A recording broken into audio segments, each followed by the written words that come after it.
भक्ति करने के बाद हम क्या दासी बनेंगे, नौकरी बनेंगे? नहीं। तो वहाँ जो संबंध है बहुत अच्छा संबंध है। तो वे 5 वर्ण था भगवान के नाम में, और भगवान में कोई अंतर नहीं है। तो अगर हम पानी पानी करेंगे या कोका कोला करेंगे तो क्या आ जाएगा? नहीं आएगा। और प्यास बुझ पाएगी? नहीं। जब तक उसको साक्षात पिएंगे नहीं, आएगा नहीं हमारे पास, तब तक हमारी प्यास बुझ नहीं पाएगी। मगर अगर भगवान का नाम लेते हैं तो भगवान हमारी रक्षा करते हैं, या हम शुद्ध भक्त मानेंगे तो भगवान प्रकट भी हो सकते हैं। यहाँ पे द्रौपदी का चीर दिखाई दे रहे हैं। तो द्रौपदी ने पहले क्या किया, सबके ऊपर आपने सोचा कि ये लोग रक्षा करेंगे, सबके ऊपर आपने पुकार लगाई, और भीष्म पितामह को बोले कि आप मेरी रक्षा करो, कभी धृतराष्ट्र को बोले, कभी 5 पांडवों को बोली, तो सबको बोले कृपाचार्य को, द्रोणाचार्य, पर उन्होंने कोई रक्षा नहीं। तो अंत समय में द्रौपदी पुकार कर रही है भगवान को, और फिर भी सोच रही है कि मैं अपनी साड़ी का पल्लू खुद संभाल लूँगी। जो हाथों से रोक रही है, दांतों से रोक रही है, पर जब नहीं रुका तो उसने दोनों हाथ खड़े कर दिए। दोनों हाथ खड़े करने का क्या अर्थ है? समर्पित हो गए भगवान को। भगवान अब आप ही हो जो मेरी रक्षा। तो भगवान ने इतनी बड़ी साड़ी प्रदान कर दी। भगवान तो वहाँ नहीं थे ना, तो भगवान के नामों में इतनी शक्ति कि भगवान ने साड़ी रूप में भगवान प्रकट हो गए।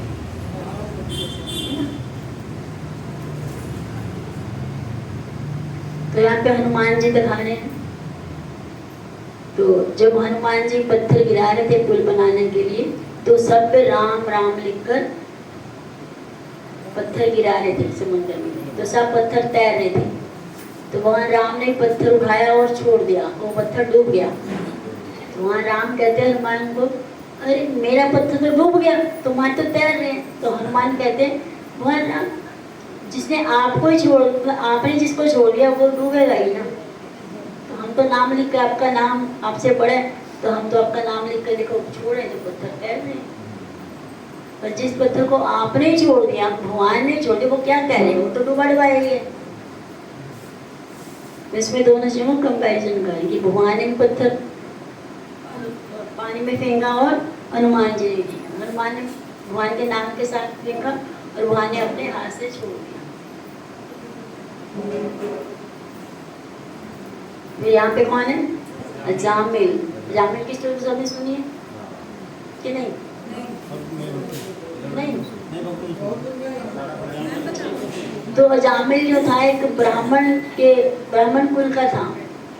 तो शुरू से ही अपने पिता के साथ शालिग्राम की सेवा करते थे। इनके घर में शालिग्राम था, तो इनके पिता इनको भेजते थे जंगल में, जाओ फूल और पत्ते लेकर आओ, भगवान की सेवा करिए, फल और फूल पत्ते भगवान की सेवा के लिए लेकर आओ शालिग्राम के लिए। तो रोज जाते थे। उस दिन भी गए। तो जब ये गए तो बाहर क्या देख रहे हैं, एक शूद्रानी जो है, एक शूद्र का आलिंगन कर रही, बहुत गलत हालत में वो आलिंगन कर रही। तो ये देखकर विचलित हो गई। तो जो वेश्या थी तो बहुत सुंदर थी, तो तभी से इन्होंने अपने मन में ठान लिया कि ये वेश्या मेरे को चाहिए। ब्राह्मण है, भगवान की सेवा कर रहे हैं, मगर फिर भी जब आंखें गलत चीजें देखती हैं तो हमारा मन विचलित हो जाता है। तो फिर धीरे धीरे पहले उस वेश्या को अपनी नौकरानी बनाया, उसके बाद फिर पत्नी बनाया। जबकि जामिल जो था शादीशुदा थे, बच्चे थे। तो इन्होंने वेश्या से शादी की। तो वेश्या ने 10 बच्चे इनको मिले वेश्या से, पर जो लास्ट सबसे छोटा बच्चा था, एक 7वां था, उसने बोला आपके बेटा होगा 10वां, तो उसका नाम नारायण रखना। तो जब हमारे बच्चे तो हम हमेशा करते हैं, ना ये खाओ, बैठ जाओ, सो जाओ, ना ही पढ़ लो, ना ही कपड़े बदलो, ना ही नहा लो, ना ही बैठ जाओ। तो हम बच्चों को हमेशा नाम ले लेकर पुकारते रहते हैं। तो ऐसे जामिल करता था। तो छोटा बच्चा वैसे ही ज़्यादा प्रिय होते हैं, तो हमेशा वो नारायण नारायण नारायण नारायण करके उसके साथ बात करते हैं। तो यानी कि उसकी हृदय जो हो गया शुद्ध हो गया। यानी वो बच्चे को पुकार रहे, बच्चे का नाम ले, पर फिर भगवान के नाम के ऊपर नाम है, तो उसका हृदय शुद्ध हो गया। तो धीरे धीरे उसकी मृत्यु आई। जब लास्ट स्टेज आई तो उसने यमदूत देखे 3। तो यमदूत तो बहुत डरावने होते हैं।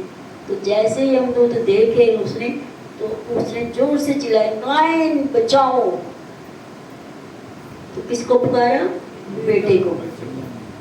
बेटे को पुकार के नारायण बचाओ। पर भगवान ने एक संकेत रूप में, नाम में तो संकेत बुला किसको रहे? अगर दो नाम होंगे, हम एक को बुलाएंगे, दूसरा मेरे को बुलाया शायद, तो भगवान ने सोचा कि मेरे को बुला रहे हैं, कि बहुत शुद्ध हृदय से वो निकला, डर के मारे, भय के मारे। तो भगवान नारायण ने अपने विष्णु दूत भेज दिए, तुम जाओ। जब विष्णु दूत आए तो उन्होंने यमदूतों को भगाया। तो यमदूत पूछते हैं यमराज के पास आकर, ऐसा कैसे कि इसने तो अजामिल इतने पाप किए ब्राह्मण होते हुए, तो विष्णुदूत कैसे? वो मतलब सुंदर से कौन थे? यमदूत तो बताइए कौन है? तो फिर यमराज ने बोला नहीं, उन्होंने मरते समय भगवान का नाम लिया, इसलिए भगवान ने उनकी रक्षा की। भगवान का एक नाम अगर हम मरते समय भी ले लेंगे तो भगवान हमारी रक्षा करेंगे। जब अजामिल ने ये देखा मेरे एक नाम लेने मात्र से, वो भी मैंने भगवान को नहीं पुकारा, सिर्फ पुत्र को पुकारा था, तो भगवान मेरी इतनी बड़ी रक्षा कर दी कि विष्णुदूत भेज दिए। और विष्णुदूत भी लेकर ही गए, उनको सेकंड चांस दिया। तो उसके बाद 14 साल हरिद्वार में अजामिल ने तपस्या की। उसके बाद फिर वो वैकुंठ गए। उससे एक नाम लेने मात्र में इतनी बड़ी रक्षा हो गई, तो भगवान के नामों की तपस्या करो। इस नाम में कितनी शक्ति है। फिर गजेंद्र, तो श्रीमद् भागवत में 4थे स्कंद में, शायद ये 8वें में, तो गजेंद्र जो है यानी कि हाथियों का राजा, तो ये क्या कर रहे हैं? अपना पानी पीने जा रहे, जल पीने जा रहे हथनियों के साथ और उन बच्चों के साथ। तो नीचे क्या लिखा है? आप क्या बोलते हैं इसको? हम तो मगरमच्छ बोलते हैं, ग्राहक, मगरमच्छ वैसे ग्राहक उसे इंग्लिश संस्कृत में। तो मगरमच्छ जो है हाथी का पैर पकड़ लेते हैं। पैर 1000 वर्ष तक दोनों में युद्ध होते हैं, हाथी और मगरमच्छ, 1000 वर्ष तक। तो हाथी पुकारता है कभी पत्नियों को, कभी बच्चों को, कभी रिश्तेदारों को, कोई रक्षा कर, कौन रक्षा कर सकता? कोई नहीं कर सकता। अभी हाथी क्या पृथ्वी का जीव है, उसको तो कुछ मिल नहीं रहा, उसकी शक्ति कम होती जा रही है। वो जो मगरमच्छ है वो जल का जीव है, उसमें तो पूरी शक्ति है, 1000 साल हो गए उसको लड़ते हुए, युद्ध करते, तो मगरमच्छ का कुछ बिगड़ नहीं रहा। पर गजेंद्र हार है।